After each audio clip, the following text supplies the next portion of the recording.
إن الحمد لله نحمده ونستعينه ونستغفره ونؤمن به ونتوكل عليه ونعوذ بالله من شرور أنفسنا ومن سيئات أعمالنا من يهده الله فلا مضل له ومن يضلل فلا هادي له وأشهد أن لا إله إلا الله وحده لا شريك له وأشهد أن محمدًا عبده ورسوله أما بعد فأعوذ بالله من الشيطان الرجيم بسم الله الرحمن الرحيم يا أيها الذين آمنوا اتقوا الله حق تقاته ولا تموتن إلا وأنتم مسلمون يا أيها الناس اتقوا ربكم الذي خلقكم من نفس واحدة وخلق منها زوجها وبث منهما رجالا كثيرا ونساء واتقوا الله الذي تساءلون به والأرحام إن الله كان عليكم رقيبا يا أيها الذين آمنوا اتقوا الله وقولوا قولا سديدا يصلح لكم أعمالكم ويغفر لكم ذنوبكم ومن يطع الله ورسوله فقد فاز فوزا عظيما فإن أصدق الحديث كتاب الله وخير الهدي هدي محمد صلى الله عليه وسلم وشر الأمور محدثاتها وكل محدثة بدعة وكل بدعة ضلالة وكل ضلالة في النار. அருளன்பு பண்பின் அளவற்ற உந்தன் திருநாமம் போற்றி துவங்குகின்றேன். அல்லாஹ் சாந்தியும் சமாதானமும் நபி ஸல்லல்லாஹு அலைஹி வஸல்லம் அவர்களின் மீதும் அவர்களுடைய குடும்பத்தார்களின் மீதும் அவர்களின் அடிச்சுவற்றை அடிப்பெறலாது அப்படியே பின்பற்றிய உத்தம சத்திய சஹாபாக்கள், தாபிஈன்கள், தபஉ தாபிஈன்கள், ஷுஹதாக்கள், சித்தீகீன்கள், சாலிஹீன்கள், குறிப்பாக இம்மஜ்லிஸிலே கூடியிருக்கும் நம் அனைவர்களின் மீதும் குறையாது நிலவட்டுமாக. கண்ணியத்திற்குரிய அல்லாஹின் அடியார்களே, அல்லாஹு ஜல்ல ஷானுஹு தஆலா இந்த உலகம் உங்களுக்கு நிரந்தரமானது இல்லை, மறுமைதான் உங்களுடைய இலக்கு, மறுமைதான் உங்களுடைய லட்சியமாக இருக்க வேண்டும், மறுமைதான் உங்களுடைய குறிக்கோளாக இருக்க வேண்டும் என்று குர்ஆன் ஷெரீஃபிலே திரும்ப திரும்ப நமக்கு பாடம் புகட்டி கொண்டே இருக்கின்றான். அந்த அடிப்படையில் நேற்றைய தினம் குழந்தைகள் தினம் என்று ஒன்று கொண்டாடப்பட்டது. குழந்தைகள் தினம் என்று சொன்னால் அன்றைய தினத்தில் பள்ளிக்கூடங்களில் ஆசிரியர்கள் பிள்ளைகளுக்கு அல்லது பள்ளிக்கூட நிர்வாகம் பிள்ளைகளுக்கு மிட்டாய்களை கொடுத்து மகிழ்வார்கள். இதை குழந்தைகள் தினம் என்று கொண்டாடுகிறார்கள். ஆனால் இதற்கு பின்னால் உள்ள வரலாறு என்ன? ஏன் குழந்தைகள் தினம் என்று கொண்டாடுகிறார்கள்? இதனால் அதை அனுபவிக்கக்கூடிய அந்த குழந்தைகளுக்கு என்ன பயன், என்ன பலன் என்று தேடி பார்த்தால் ஒன்றுமே கிடைக்கல. ஆனால் 1440 வருடங்களுக்கு முன்னதாகவே அல்லாஹ்வின் தூதர் ஸல்லல்லாஹு அலைஹி வஸல்லம் அவர்கள் இந்த குழந்தைகளை பற்றி அவ்வளவு அழகாக பேசியிருக்கின்றார்கள். இஸ்லாம் சொல்லக்கூடிய பாயிண்ட்ஸுகள், குர்ஆன் சொல்லக்கூடிய சில நுணுக்கமான தத்துவங்கள் இந்த குழந்தைகளை பற்றி நாம் பார்க்கின்றோம். பெரும்பான்மையான மக்களுக்கு குழந்தைகளை வளர்ப்பது எப்படி, குழந்தைகளை வார்த்தெடுப்பது எப்படி, குழந்தைகளை எப்படி அவர்களுடைய அஹ்லாக்கை சரி செய்வது, அவர்களை தர்பியத் செய்வது எப்படி, எதை சொன்னாலும் புள்ள கேட்க மாட்டேங்கிறான், எதை கொடுத்தாலும் சாப்பிட மாட்டேங்கிறான், என்ன சொல்றதுனே தெரியல, எது சொன்னாலும் நெகட்டிவாவே இருக்கிறான், கடைசி வரைக்கும் பிள்ளை நான் சொல்றதை கேட்கவே மாட்டேங்கிறான்னு சொல்லி எப்போ கவலைப்படுறாங்க அப்படின்னா அவர் வாலிபம் அடைந்ததற்கு பின்னால். வாலிபம் வரைக்கும் அவங்க அப்படியே கண்டுக்காம விட்டுட்டு வாலிபம் அடைந்ததற்கு பின்னால் கடைசி நேரத்தில், அந்த நேரத்தில் அவர்கள் பிள்ளைகளை பற்றி கவலைப்படக்கூடிய பெற்றோர்களை நாம் பார்க்கிறோம். தமிழிலே ஒரு பழமொழி இருக்கிறது, 5இல் வளையாதது 50இல் வளையாது என்று. ஆனால் இஸ்லாம் இன்னும் ஃபார்வர்ட்ல இருக்கு. நீங்க நினைச்சு கூட பார்க்க மாட்டீங்க, அங்கிருந்து குழந்தைகளை பற்றி இஸ்லாம் ஆரம்பம் செய்கின்றதா என்று. அங்க கூட நான் பாயிண்ட் நம்பர் 1 சொல்வதற்கு முன்னால் முதலில் அடிப்படையான ஒரு முன்னுரையை நாம் தெரிந்து கொள்ள வேண்டும். அல்லாஹு தஆலா எதையெல்லாம் ஒரு சமூகத்திற்கு நிஅமத்தாக கொடுத்தானோ, அருளாக கொடுத்தானோ, அந்த அருளை எப்போது மனிதர்கள் புறக்கணிக்கிறார்களோ அல்லது அதை மாற்றி அமைக்க நினைக்கிறார்களோ, இப்படி மாற்றி அமைப்பதில் 2 வகை இருக்குது. ஒன்னு அல்லாஹு தாலா தடுத்ததை ஆகுமாக்க நினைப்பது, மற்றொன்று அல்லாஹ் ஆகுமாக்கியதை தாங்கள் வெறுப்பது. சொல்ற விளக்கம் உங்களுக்கு புரியும் நினைக்கிறேன்.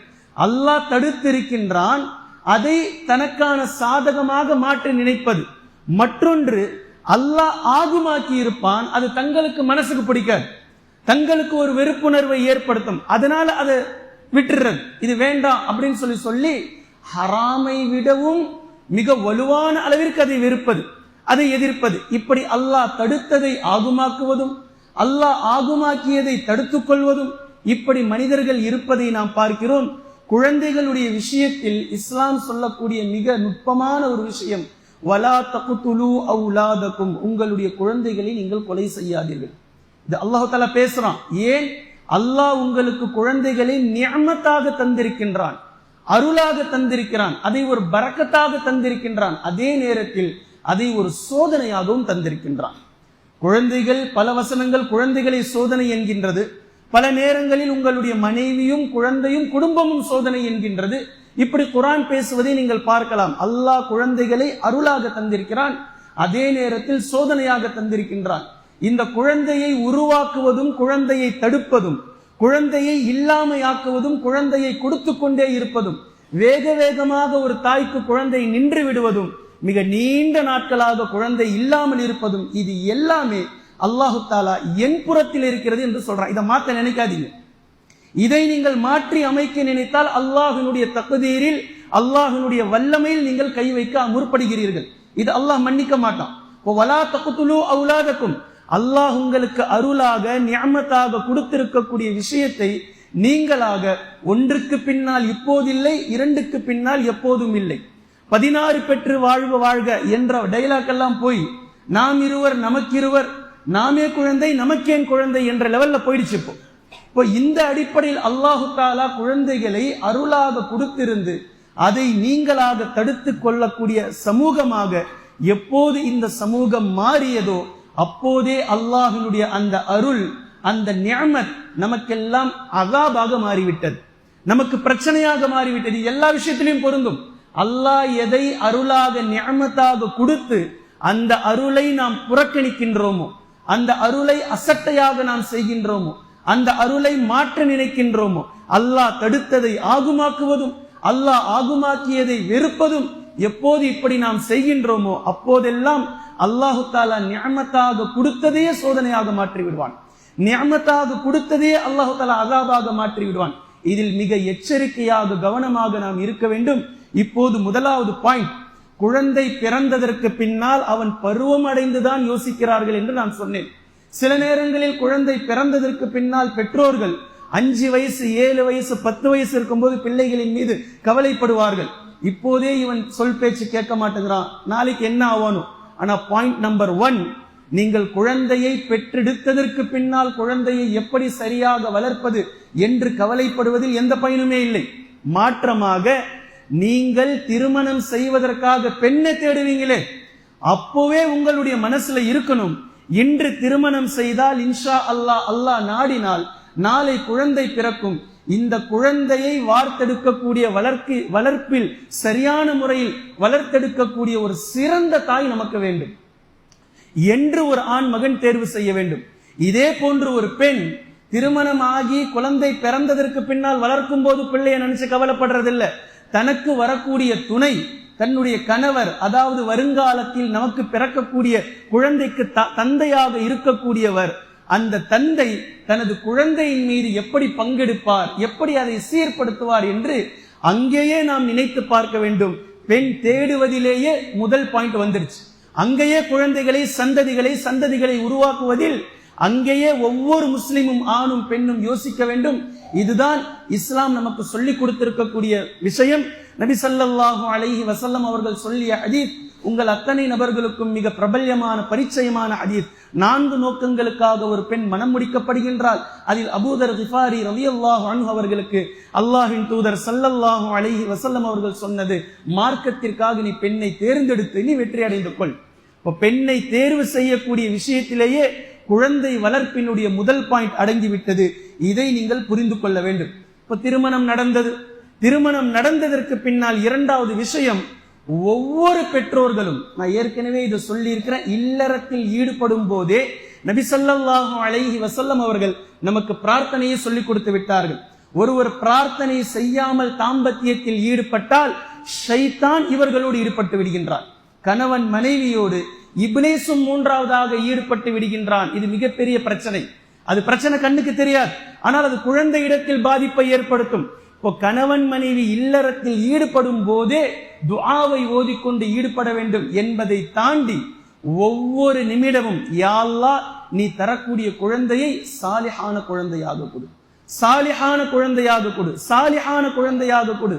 ஆனால் நமக்கு ஆண் குழந்தை வேண்டும் என்று கேட்ட பெற்றோர்கள் பலர் இருக்கிறார்கள். வெள்ளையாக பிறக்க வேண்டும், அப்படி பிறக்கணும், இப்படி பிறக்கணும், ஷார்ப்பா இருக்கணும். குழந்தை பிறப்பதற்கு முன்னதாகவே பேரை யோசிச்சு முடிவு பண்ணி வைக்கிறாங்க.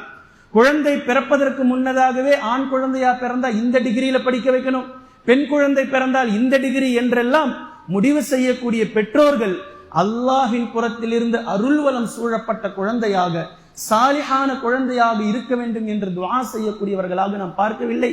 ஆனால் ஜக்கரியா அலைஹிஸ்ஸலாம் அவர்களுடைய துஆவில் சாலிஹான குழந்தையை கேட்பதை நாம் பார்க்கிறோம். இப்ராஹிம் அலைஹிஸ்ஸலாம் அவர்களுடைய துஆவில் ரப்பி ஹப்லி ஹுக்மன் வ அல்ஹிக்னி பிஸ்ஸாலிஹீன், சாலிஹான குழந்தை கேட்டதை நாம் பார்க்கின்றோம். இப்போ இப்ராஹிம் அலைஹிஸ்ஸலாம் அவர்கள் கேட்டதும், ஜக்கரியா அலைஹிஸ்ஸலாம் அவர்கள் கேட்டதும் ஆண் மகனையோ பெண் பிள்ளையோ அல்ல, அல்லது வெள்ளை கருப்பு என்பதல்ல. இவர்களுடைய தாட் மோட்டிவ் குழந்தை சாலிஹான குழந்தையாக இருக்க வேண்டும். குழந்தை அல்லாஹ்வினால் அருள்வலம் பட்ட அல்லாஹ்வின் பாதையில் செல்லக்கூடிய குழந்தையாக அந்த குழந்தை இருக்க வேண்டும் என்பதை நாம் கருத்தில் கொள்ள வேண்டும். இதே போன்று திருமணமான தம்பதிகளை பார்த்து ஏனைய மக்கள் செய்யக்கூடிய மிகப்பெரிய தவறு என்னவென்றால், திருமணமாச்சுன்னா வாழ்த்து சொல்லுங்க, திருமணமாச்சுன்னா அவர்களுக்கு கங்க்ராச்சுலேஷன் சொல்லுங்க, பாரக்கல்லாஹு லக வ பாரக அலைக, துஆ ஓதுங்க. இதுல தவறு இல்லை. ஆனால் திருமணம் நடந்தவர்களை எப்போது பார்த்தாலும் சந்தோஷமான செய்தி எதுவும் இல்லையா, குட் நியூஸ் எதுவும் இல்லையா, குட் நியூஸ் எப்போ சொல்ல போறீங்க, சீக்கிரமா நல்ல செய்தி சொல்லுங்க. எப்படிங்க இது? அல்லாஹ்வினுடைய நாட்டத்தில் கட்டுப்பட்ட ஒன்றை நீங்கள் ரெண்டு பேரை எப்போது பார்த்தாலும் இதை பற்றி கேட்டுக்கொண்டு இருப்பது இருக்கிறது, இது மிக வேதனை தரக்கூடிய விஷயம். அவர்களுடைய மனநிலை எப்படி இருக்கிறது, அவர்களுடைய உடல்நிலை எப்படி இருக்கிறது, அவர்களுடைய குடும்பத்தில் அவர்கள் எதுவுமே நமக்கு தெரியாது. அவரவர்களுக்கென்று ஒரு சுதந்திரம் இருக்கிறது, அவரவர்களுடைய உடல்நிலைக்கு என்று வலு பலவீனம் எல்லாமே இருக்கிறது.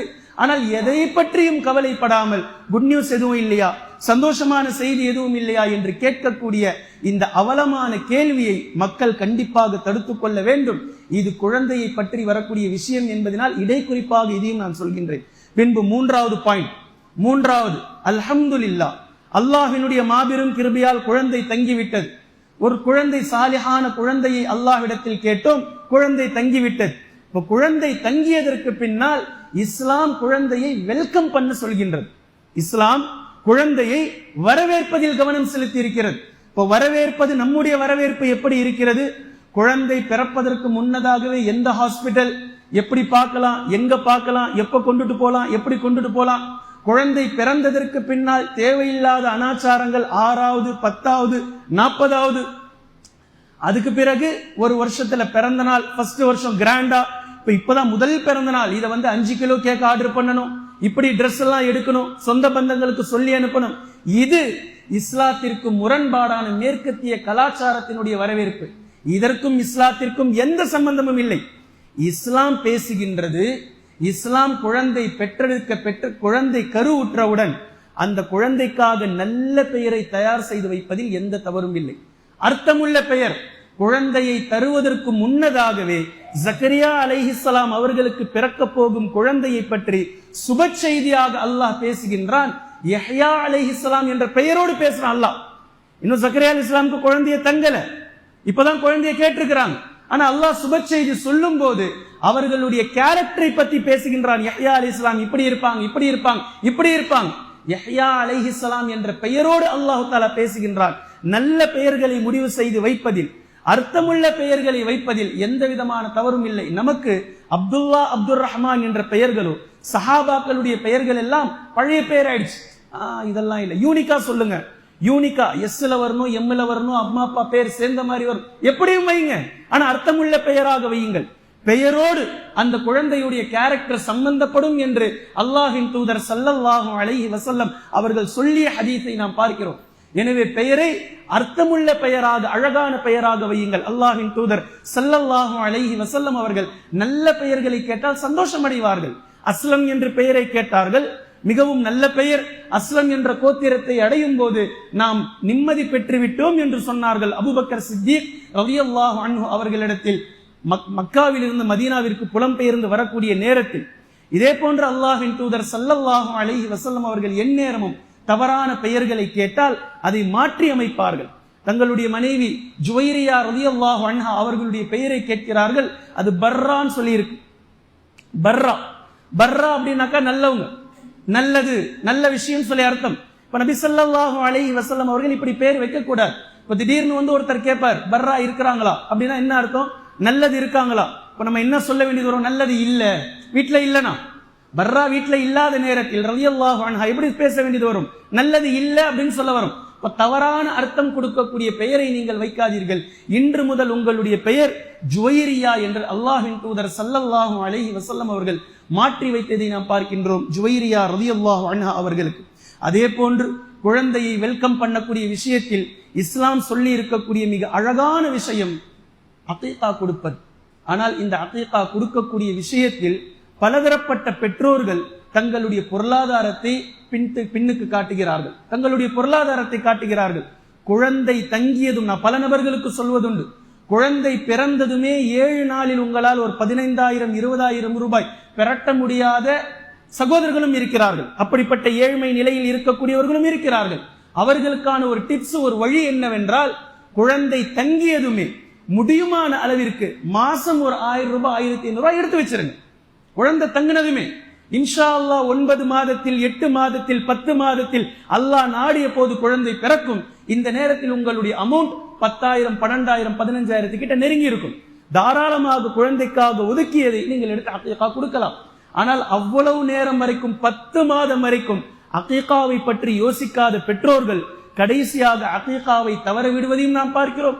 கடைசி நேரத்தில் இப்ப கொடுக்கலாமா, எப்ப பேசுறாங்க? 7 வயசு 70 வயசு வரைக்கும் பேசுறாங்க அகீகாவை பற்றி. எனவே இஸ்லாம் சொல்லி இருக்கக்கூடிய விஷயம், 7 நாட்களுக்குள்ளாக அந்த குழந்தையினுடைய தலைமுடியை மழிக்க வேண்டும்.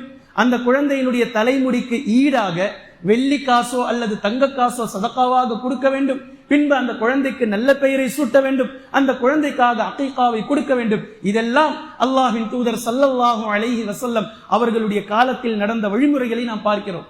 யாருக்கேனும் குழந்தை பிறந்தால் அல்லாஹ்வின் தூதர் ஸல்லல்லாஹு அலைஹி வஸல்லம் அவர்களிடத்தில் கொண்டு வருவார்கள். நபி ஸல்லல்லாஹு அலைஹி வஸல்லம் அவர்கள் பேரித்த பழத்தையோ அல்லது தஹ்னீர் ஈச்சம் பழத்தையோ வாயில் போட்டு நன்கு மென்று உமிழ் நீரோடு கலந்து அதை எடுத்து குழந்தையினுடைய வாயிலே வைத்து சுவைக்க வைப்பார்கள் என்ற ஹதீஸ்களை நாம் பார்க்கிறோம். இது இஸ்லாமிய வெல்கம் செய்யக்கூடிய முறை. பின்பு இதில் இருக்கக்கூடிய அடுத்த விஷயம்தான், ஒரு தாய் குழந்தைக்கு பால் ஊட்டுவது. 2 வருடங்கள் பரிபூர்ணமாக 2 வருடங்கள் குழந்தைக்கு பால் ஊட்டுவது இஸ்லாம் விதித்திருக்கக்கூடிய ஒரு சரியான விதிமுறை. பல நபர்கள் வெவ்வேறு நோக்கங்களுக்காக பால் ஊட்டுகிறார்கள். பல தாய்மார்கள் பால் ஊட்டுவதை நிறுத்துகின்றார்கள். பல தாய்மார்கள் தாய்ப்பாலுக்கு பதிலாக பவுடரை ஆக்கி கொடுக்கின்றார்கள். அல்லாஹு தஆலா தாய்மார்களுடைய பாலின் மூலமாக எதை அந்த குழந்தைக்கு புகட்ட வேண்டும் என்று நினைக்கிறானோ, இதில் நீங்கள் எதை மாற்றி கொடுத்தாலும் அது ஈடாகாது. ஒரு பவுடர் குழந்தைக்கான எந்த விதமான ஆற்றலையும் கொடுத்து விடாது. எனவே இதற்காகத்தான் தாய்ப்பாலை இஸ்லாம் குர்ஆனிலேயே மிக அழகாக வலியுறுத்தி இருக்கின்றான். ஒரு தாய் இதில் கவனம் செலுத்த வேண்டும். பின்பு அந்த குழந்தை 6 மாத காலம் 8 மாத காலம் 1 வருட காலம் வரும்போது ஏதாவது ஒரு வார்த்தை சொல்ல ஆரம்பித்தால் அந்த குழந்தைக்கு அம்மா சொல்லுங்க, அப்பா சொல்லுங்க, அப்பு சொல்லுங்க என்று வார்த்தைகளை வாப்பா சொல்லுங்க என்று சொல்லிக் கொடுக்கின்றோம். தவறானதில்லை. ஆனால் நான் என்ன சொல்கின்றேன் என்றால், இன்ஷா அல்லாஹ் முதல் வார்த்தை லா இலாஹ இல்லல்லாஹ் என்று சொல்லிக் கொடுங்கள். இது நம்முடைய அகீதா. இந்த வார்த்தை குழந்தையினுடைய இன்ஷா அல்லாஹ் முதல் வார்த்தையாக இருந்தால் இன்ஷா அல்லாஹ் இந்த குழந்தையினுடைய கடைசி வார்த்தையும் லா இலாஹ இல்லல்லாஹ் இருக்கலாம். மௌத்தாகக்கூடிய நேரத்தில் எப்படி லா இலாஹ இல்லல்லாஹ் என்பதை கொண்டு ஒருவருடைய மௌத் சம்பந்தப்பட வேண்டும் என்று நினைக்கின்றோமோ, இதே போன்று குழந்தை பிறந்ததற்கு பின்னால் பேசக்கூடிய முதல் வார்த்தை, இதன் மீதுதான் இஸ்லாத்தினுடைய அஸ்திவாரம் இடப்பட்டிருக்கிறது. இதுதான் இஸ்லாத்தினுடைய அடிப்படை கொள்கை என்பதை நாம் புரிகின்றோம். எனவே முதல் வார்த்தை லா இலாஹ இல்லல்லாஹ், வணக்கத்திற்குரியவன் வேறு யாரும் இல்லை அல்லாஹ்வை தவிர என்ற இந்த வார்த்தையை ஒரு குழந்தை முதலாக மொழிந்தால் இதைவிட ஒரு அழகான வாக்கியம் எதுவாக இருக்க முடியும் என்பதை கவனித்து பாருங்கள். இதே போன்று நன்கு கவனத்தில் கொள்ள வேண்டும், ஒரு தாயினுடைய மடி அந்த குழந்தைக்கான முதல் மதர்சா. தாய் மடி குழந்தைக்கான முதல் மதர்சா, முதல் எஜுகேஷனுடைய சிஸ்டம் அங்கிருந்து தான் துவங்குகின்றது. அந்த குழந்தையினுடைய முதல் ஸ்கூல் அங்கிருந்து தான் துவங்குகின்றது. நீங்கள் எதை பேசுகிறீர்களோ எல்லாவற்றையும் அந்த குழந்தை கேட்டுக்கொண்டே இருக்கிறது. 1 வருட காலம் 2 வருட காலம் ரெக்கார்ட் ஆகிக்கிட்டே இருக்கு. நீங்கள் எந்தெந்த வார்த்தைகள் எல்லாம் சொல்வீர்களோ, நீங்கள் எந்தெந்த வார்த்தைகள் எல்லாம் பேசுவீர்களோ, இந்த வார்த்தையைத்தான் 1 வருடம் கழித்து, 1.5 வருஷத்துக்கு பின்னாடி, 2 வருடங்கள் கழித்து அந்த குழந்தை சாதாரணமான வார்த்தைகளாக எதை அதிகமாக கேட்டதோ, எதை தாய் சொல்லும் போது உதடு அசைவை அந்த குழந்தை அப்சர்வ் செய்ததோ, எதை தந்தை சொல்லக்கூடிய நேரத்தில் தந்தையினுடைய உதட்டையே பார்த்து தனக்குள்ளாக உள்வாங்கிக் கொண்டதோ, இதைத்தான் அந்த குழந்தை வெளியாக்கக்கூடிய முதல் வார்த்தையாக இருக்கும். பின்பு பேசக்கூடிய அந்த முதல் 6 மாதங்கள் இப்படிப்பட்ட வார்த்தைகளை தான் அந்த குழந்தை பேசும். எனவே குழந்தை பிறந்த அந்த முதல் தாய்மடியில் இருக்கக்கூடிய அந்த நேரத்தில் முதல் மதர்சா அதுதான், முதல் எஜுகேஷன் சிஸ்டம் ஸ்கூல் அதுதான் என்பதை ஒவ்வொரு பெற்றோர்களும், குறிப்பாக தாய்மார்கள் இதை கவனத்தில் கொள்ள வேண்டும். இது எல்லாமே சேர்த்து 3வது பாயிண்ட். பின்பு 4வது, அந்த குழந்தை வளர ஆரம்பித்ததற்கு பின்னால் 4 வயசு 5 வயசு இந்த நேரத்தில் அந்த குழந்தைக்கான ஸ்கூலை நீங்கள் தேர்வு செய்கிறீர்கள். இந்த குழந்தைக்கான ஸ்கூலை தயவு செய்து எஜுகேஷன் எங்க நல்லா இருக்குதுன்றத பார்க்கறாங்க. அது எந்த எஜுகேஷன்? உலகம் சம்பந்தப்பட்ட எஜுகேஷன். ஆனால் எந்த ஸ்கூல்ல தீன் இருக்கு, எந்த ஸ்கூலில் ஆகிரத் சம்பந்தமான தீன் கற்றுக் கொடுக்கப்படுகின்றது, எந்த ஸ்கூலில் குர்ஆன் ஹதீஸ் சம்பந்தப்பட்ட விஷயங்கள் சொல்லிக் கொடுக்கப்படுகின்றது என்று பார்க்கக்கூடிய பெற்றோர்கள் மிக குறைவானவர்கள். நாம் பல இடங்களில் பார்க்கின்றோம். காசு பணம் எவ்வளவு செலவானாலும் பிரச்சனை இல்லை, குழந்தைகளை கொண்டு சென்று கிறித்துவ பள்ளிக்கூடங்களில் அல்லது இஸ்லாத்திற்கு புறம்பான மதஹபுகளுடைய தொடர்புடைய இருக்கக்கூடிய பள்ளிக்கூடங்களில் கொண்டு போய் சேர்க்கிறோம். தெரிந்தே சேர்க்கிறோம். என்ன பண்றது, இங்கதான் நல்லா சொல்லிக் கொடுக்கறாங்க, என்ன பண்றது, இங்கதான் சரியா சொல்லிக் கொடுக்கறாங்க. அது சிபிஎஸ்இயா இருக்கட்டும், இன்டர்நேஷனலா இருக்கட்டும். ஆனால் மார்க்கத்தோடு எந்த சம்பந்தமும் இல்லை, பிரச்சனை கிடையாது. மார்க்கத்தோடு சம்பந்தம் இல்லாத ஸ்கூலாக இருந்தாலும், எஜுகேஷன் சிஸ்டமாக இருந்தாலும் பிரச்சனையே கிடையாது. ஆனால் அந்த ஸ்கூல்ல தான் புள்ள படிக்கணும். எப்படி தீன் வளரும்? எப்படி அந்த குழந்தைகளுடைய தீன் எப்படி உள்வாங்கும்? எப்படி அந்த குழந்தைகளுக்குள்ளாக தீன் எப்படி அது பார்க்கின்றதோ, எதை அதை உள்வாங்குகின்றதோ அந்த அடிப்படையில் தான் அது தீன் என்று நினைத்துக் கொண்டிருக்கும். 4வது, எஜுகேஷனை நீங்கள் எங்கிருந்து துவங்குகிறீர்களோ அந்த ஆரம்பத்திலிருந்தே இஸ்லாமியுடைய கல்வி ஊட்டப்படக்கூடிய எஜுகேஷனை நீங்கள் கொடுங்கள். இன்ஷா அல்லாஹ் உலகத்தையும் நீங்கள் வெற்றி அடைவீர்கள். இன்ஷா அல்லாஹ் அந்த குழந்தை வஃபாத்தானால், கபரிலே சென்றதற்கு பின்னால் 3 கேள்விகளுக்கான பதிலை சொல்லக்கூடிய அடிப்படையிலும் அந்த குழந்தைக்கான ஊக்கத்தை இந்த இடத்திலிருந்தே இன்ஷா அல்லாஹ் நம்மால் கொடுக்க முடியும். பின்பு 5வது விஷயம், குழந்தை ஸ்கூல் போக ஆரம்பித்து விட்டது. இப்ப தந்தையினுடைய கடமை ஒண்ணு முக்கியமா வருது. தந்தை வெளியிலிருந்து வீட்டுக்கு வந்ததற்கு பின்னால் குழந்தையை பற்றி விசாரிக்கணும். காலையில வேலைக்கு போயிட்டாரு, ஈவினிங் தந்தை வரார். அந்த குழந்தை ஸ்கூலுக்கு எத்தனை மணிக்கு போச்சு, எப்படி போச்சு, என்ன படிச்ச, என்ன சொல்லி கொடுத்தாங்க, மதியம் சாப்பிட்டியா, எல்லா விஷயத்தையும் தந்தை குழந்தையோடு விசாரிக்க வேண்டும். இப்படி விசாரிக்கக்கூடிய நேரத்தில் எந்தெந்த விஷயங்கள் எல்லாம் அந்த குழந்தையிடம் இருந்து தவறாக இருக்கிறதோ அதை சரி செய்வது தந்தையினுடைய கடமை. அதே நேரத்தில் தந்தையினுடைய பயத்தை தாய் எப்படி ஊட்டி இருக்க வேண்டும்? தந்தை வந்தால் சொல்லிடுவேன். தாயினுடைய எஜுகேஷன், தந்தை வந்தா சொன்னேன் அப்படின்னா அப்ப அந்த குழந்தை பயப்படணும். வேண்டாம், சொல்லாதீங்க, நான் மாத்திக்கிறேன், நான் சரி செஞ்சுக்கிறேன் என்று அந்த குழந்தை பயப்பட வேண்டும். சில வீடுகள்ல அப்படியே உல்டாவா இருக்கும். தாய் காலையிலிருந்து மாலை வரைக்கும் கண்டிஷன் பண்ணி அந்த குழந்தைங்களை ஒரு சரியான பாதையில வச்சுக்கிட்டு இருக்கக்கூடிய நேரத்துல தந்தை வருவாரு, 10 நிமிஷத்துல மொத்தத்தையும் தலைகீழாக்கி விட்டுருவாரு. சில நேரங்களில் 10 நிமிஷத்துல ஏன் அவ்வளவு எல்லாம் போட்டு பண்ற, ஏன் அப்படி எல்லாம் செய்யற, விடு குழந்தை விடு. அந்த குழந்தை என்ன ஆகும்? அப்ப தந்தையே நமக்கு ஃப்ரீடம் கொடுத்துட்டாரு. இப்ப நாளை முதல் தாயுடைய பேச்சையும் அந்த குழந்தை கேட்காது. இப்ப தந்தையினுடைய இந்த இடம் மிக முக்கியமானது. ஒவ்வொரு நாளும் வேலையை விட்டு வந்ததற்கு பின்னால் அந்த குழந்தையிடத்தில் மனம் விட்டு பேச வேண்டும் தந்தை. எதுவெல்லாம் அந்த குழந்தை இஸ்லாத்திற்கு புறம்பானதாக, ஒழுக்கத்திற்கு மாற்றமானதாக செய்ததோ அதை தந்தை சீர்படுத்தி கொடுக்க வேண்டும் மாலை நேரத்தில், ஒவ்வொரு மாலை நேரத்திலும். பின்பு 6வது பாயிண்ட், இந்த குழந்தையை இப்போது வீட்டிலிருந்து நாம் வெளியே அனுப்ப ஆரம்பித்து விட்டோம் ஸ்கூலுக்கு. இந்த நேரத்தில் நாம் மிக முக்கியமாக பார்க்க வேண்டிய மிக முக்கியமான விஷயம், நம்முடைய குழந்தை யாரோடு சிநேகிதம் கொள்கிறது, யாரோடு பழகுகின்றது. ஆனால் தான் அல்லாஹ்வின் தூதர் ஸல்லல்லாஹு அலைஹி வஸல்லம் அவர்கள் சொன்னார்கள், ஒவ்வொரு நண்பனும் ஒவ்வொரு மனிதனும் அவருடைய நண்பனுடைய மார்க்கத்தில் இருக்கின்றான், அவன் நண்பனுடைய தீனில் இருக்கின்றான். அவன் எப்படியோ இப்படிதான் இவனும் இருப்பான். இப்ப இது பழமொழிகளாக நாம் பார்க்கிறோம், ஆங்கில பழமொழிகளாக போயமாக நாம் இதை பார்க்கிறோம். எனவே குழந்தையினுடைய நட்பு, யாரோடு சேர்கிறாய், யார் உன்னுடைய ஃப்ரெண்ட்ஸ், யார் யார் கூட நீ பேசுற, ஸ்கூல்ல யார் உனக்கு என்ன கொடுத்தா, நீ யாருக்கு எதை கொடுத்த என்ற எல்லா டீட்டெயிலும் நமக்கு தெரியணும். பெற்றோர்களுக்கு குழந்தையினுடைய நட்பு வட்டம் கண்டிப்பா தெரிஞ்சிருக்கணும். நட்பு வட்டம் தெரியவில்லையானால் குழந்தைகள் நாளை வளர்ந்ததற்கு பின்னால் பெரும் பெரும் தவறுகள் செய்வார்கள் நண்பர்களோடு சேர்ந்து. அது கடைசி வரைக்கும் நமக்கு தெரியாமலே போய்விடும். எனவே குழந்தைகளுடைய அந்த நட்பு வட்டம் கண்டிப்பாக நமக்கு தெரிந்திருக்க வேண்டும். இது 6வது விஷயம். அதே போன்று 7வது பாயிண்ட், குழந்தைகளை விளையாட விட வேண்டும்.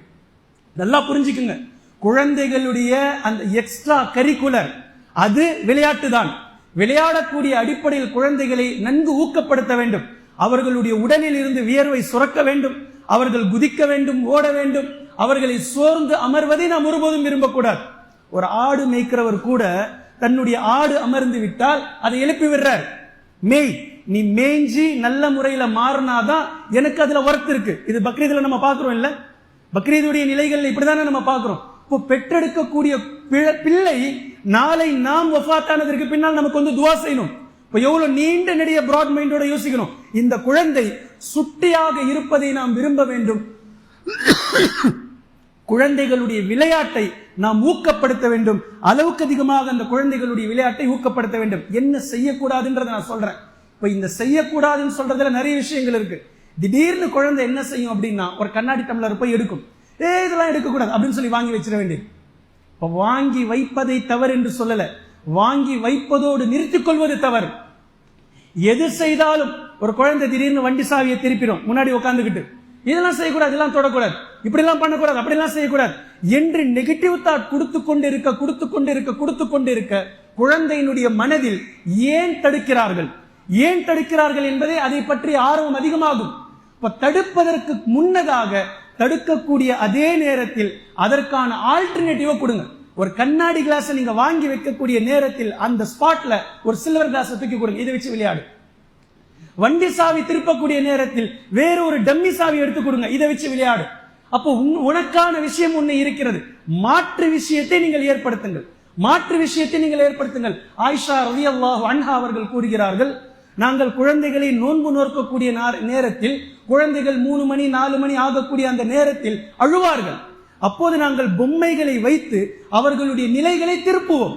அவர்களுடைய அந்த கடினமான சூழலை நாங்கள் விளையாட்டு காட்டி அவர்களுடைய மனநிலையை நாங்கள் திருப்புவோம் என்று ஆயிஷா ரலியல்லாஹு அன்ஹா அவர்கள் சொல்லக்கூடியதை நாம் பார்க்கிறோம். எனவே குழந்தைகள் எப்போதாவது அடம் பிடித்தால், இப்படிதான் உனக்கு என்ன அவ்வளவு அடம், உனக்கு என்ன அவ்வளவு என்று சொல்லிவிடாமல் அவர்களுடைய நிலையை வேறு திசையின் பக்கம், நல்லதின் பக்கம், அவர்களுக்கு கெடுதல் ஏற்படாததின் பக்கம் திருப்பி விடுவது பெற்றோர்களுடைய கண்டிப்பான கடமையாக இந்த இடத்தில் நீங்கள் பார்க்க வேண்டும். இதே போன்று குழந்தைகளை பெற்றோர்கள், தந்தைகள், தாய்மார்கள் எங்கேயாவது வெளியே செல்லக்கூடிய நேரத்தில் தயவு செய்து அழைத்து செல்லுங்கள். தந்தை ஒரு நன்மையான வேலைக்காக செல்கிறார், அது ஒரு சோசியல் சர்வீஸாக இருக்கட்டும், அது ஒரு சதகாவாக இருக்கட்டும். நீங்கள் ஒரு உணவு கொடுக்க செல்கிறீர்கள், வெள்ளிக்கிழமை குழந்தையை கூப்பிட்டுட்டு போங்க. குழந்தை அதை பார்க்க வேண்டும். குழந்தையினுடைய கரத்தால் அதை கொடுக்க வையுங்கள். குழந்தைக்கு ஊக்கப்படுத்துங்கள். உதவி செய்வது எப்படி, யாருக்கு கொடுக்க வேண்டும்.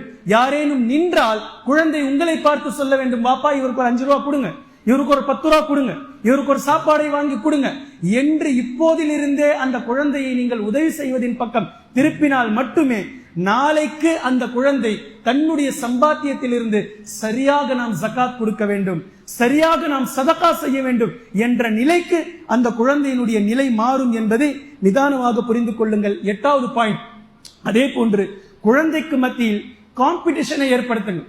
குழந்தைகள் ஆர்வப்படுவார்கள் எதில் என்றால், இன்னைக்கு நீ 4 துவாவை நீ மனப்பாடம் பண்ணிட்ட அப்படின்னா உனக்கு இதை நான் வாங்கி தருவேன், உனக்கு இந்த விஷயம் இருக்குது, நீ இதை கேட்டுக்கிட்டே இருக்கிற, அதாவது பயனுள்ள விஷயம்.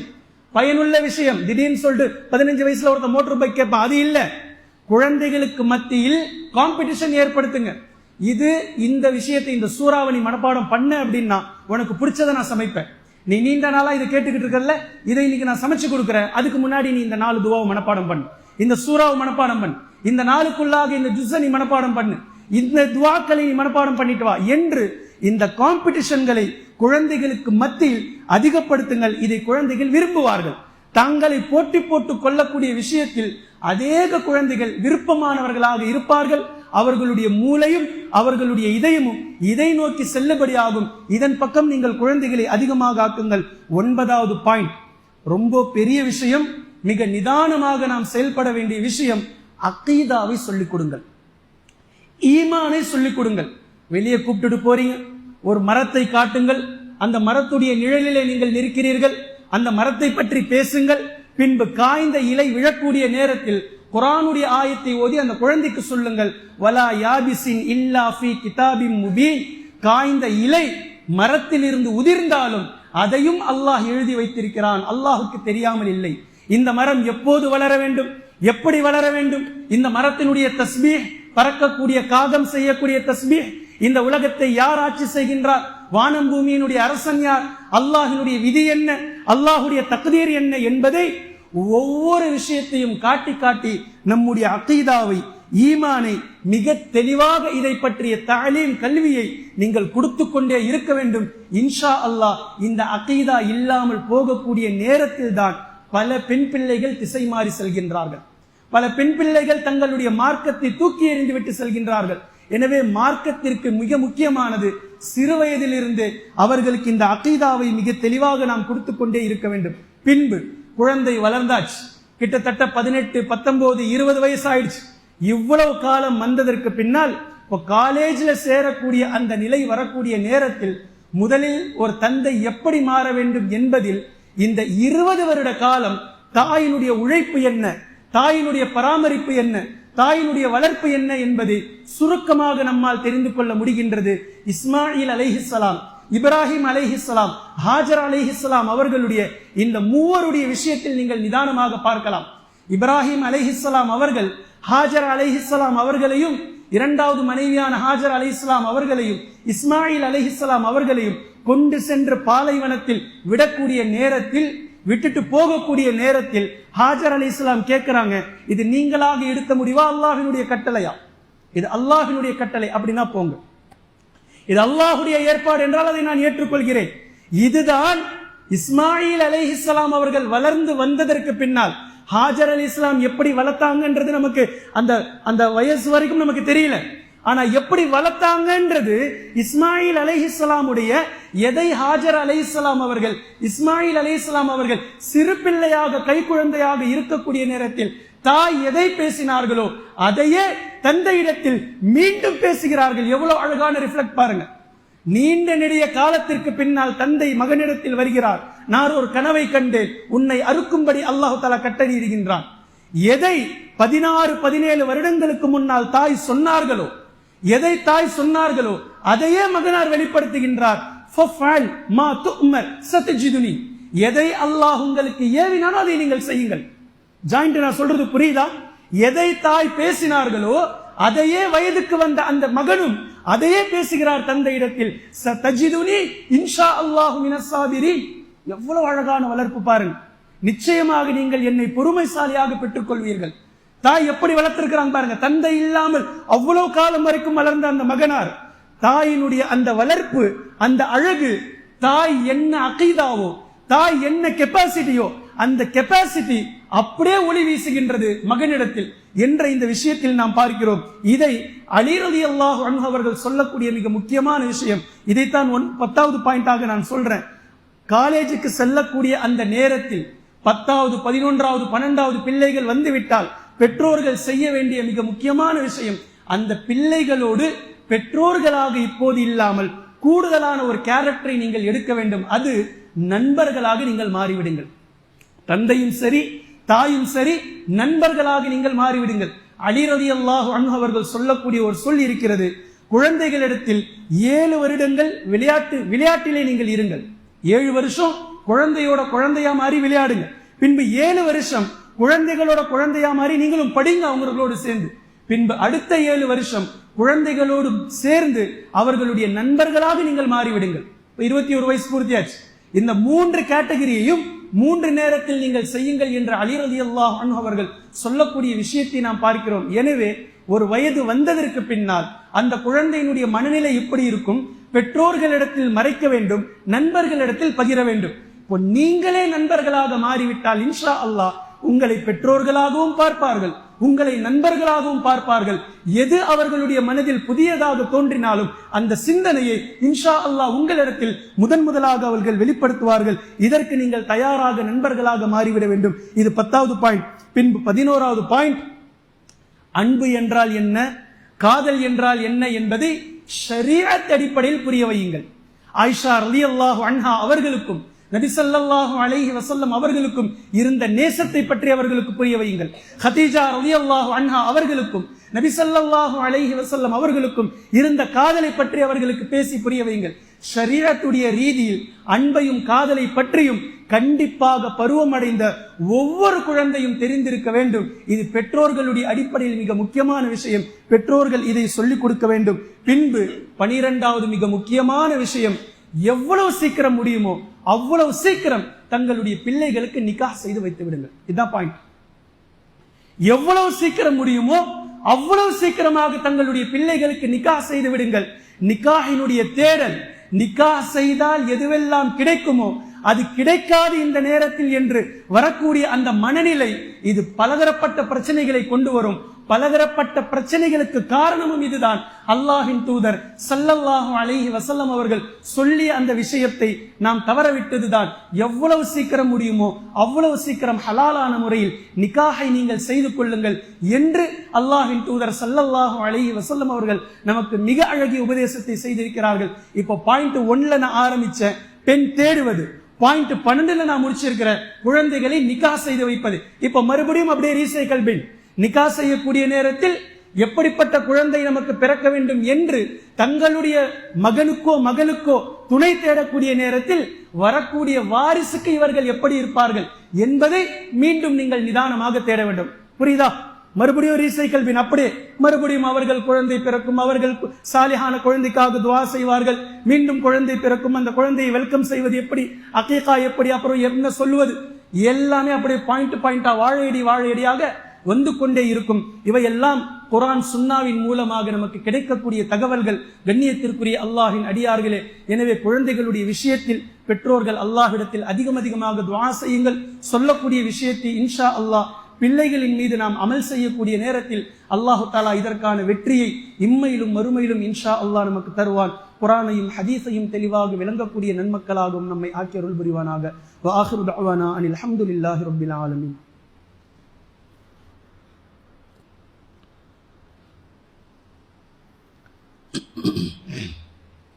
அல்ஹம்துலில்லாஹி ரப்பில் ஆலமீன். கண்ணியத்திற்குரிய அல்லாஹ்வின் அடியார்களே, இந்த ஒட்டுமொத்த விஷயத்திற்கும் தீர்வாக பல பெற்றோர்களுடைய கவலை, இந்த 12 பாயிண்டை கடைபிடித்ததற்கு பின்னாலும் அல்லது முடியுமான அளவிற்கு முயற்சி செய்ததற்கு பின்னாலும் கடைசியாக பெற்றோர்கள் அழுவதை நாம் பார்க்கிறோம். என்னுடைய மகன் என் பேச்சை கேட்கறதில்ல, கை மீறி போயிட்டான், தோளுக்கு மேல வளர்ந்துட்டான், என்ன செய்யறதுனே தெரியல, எவ்வளவு செஞ்சாலும் எங்களை எதிர்த்து பேசுகின்றான், நீங்க என்னத்தை எங்களுக்கு செஞ்சிட்டீங்கன்னு சொல்லி திருப்பி கேட்கிறான், நீங்க என்னுடைய வாழ்க்கையை கெடுத்துட்டீங்கன்னு எங்களை பார்த்து சொல்றான். எத்தனை வகைகளாக பிரச்சனைகள் இருக்கிறதோ அத்தனை வகைகளுக்கும் ஒரே தீர்வு அல்லாஹ்வினுடைய நாட்டம் தான். அல்லாஹ்விடத்தில் நீங்கள் மன்றாடுங்கள், அல்லாஹ்விடத்தில் சரணடைந்து விடுங்கள். இது போக நபி ஸல்லல்லாஹு அலைஹி வஸல்லம் அவர்கள் மிக அழகான சில விஷயத்தை நமக்கு தந்திருக்கிறார்கள். இது கடைசி தீர்வு, கடைசியான விஷயம். அது என்னவென்றால், தீமையை தடுப்பது, நன்மையை ஏவுவது. எந்த விஷயத்தினால் உங்களுடைய குழந்தை தீமைக்கு செல்கின்றதோ அந்த தீமையை, அதை காரணம் கண்டுபிடித்து அந்த காரணியை நாம் நீக்கி விடுவது. எது சரியானதோ அந்த சரியானதை அவர்களின் மீது கொண்டு வந்து போடுவது. உதாரணத்திற்கு, உங்களுடைய குழந்தைகள் டெலிவிஷனை கொண்டுதான் அவர்கள் கெட்டு போகிறார்கள் என்றால் அந்த டிவியை நீங்க எடுத்துறதுதான் சரி. இது கஷ்டமாக இருக்கும், சிரமமாக இருக்கும். மிக கடினமாக இருக்கும். ஆனா வேற ஆப்ஷன் இல்லை, வேறு வழி கிடையாது.